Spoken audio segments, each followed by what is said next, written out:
ఇండియాలో మళ్ళీ వ్యాప్తి చెందుతున్న కరోనా వైరస్. గత కొన్ని వారాలుగా ఆసియా మొత్తం కోవిడ్-19 కేసులు అతి వేగంగా పెరుగుతున్నాయి.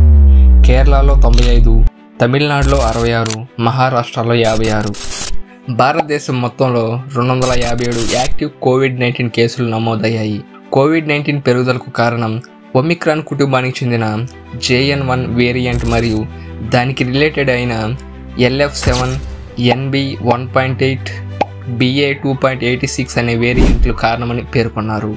JN1 వేరియంట్ యొక్క లక్షణాలు జ్వరం, ముక్కు కారడం, గొంతు నొప్పి, తలనొప్పి, విపరీతమైన అలసట, కండరాల బలహీనత, కొన్ని సందర్భాల్లో ఆకలి లేకపోవడం, పొట్టలో వికారంగా అనిపించడం వంటి లక్షణాలు కనిపిస్తాయి. JN1 వేరియంట్ వల్ల అంత ప్రాణహాని లేదని, ఆందోళన చెందాల్సిన భయం లేదని, తగిన జాగ్రత్తలు తీసుకుని సురక్షితంగా ఉండండి అని WHO పేర్కొంది. సురక్షితంగా ఉండడానికి కోవిడ్-19 జాగ్రత్తలు పాటించండి అని తెలియజేశారు. ఇలాంటి మరెన్నో ఇన్ఫర్మేటివ్ వీడియోస్ కోసం వెంటనే మన ఛానల్ని సబ్స్క్రైబ్ చేసుకోండి.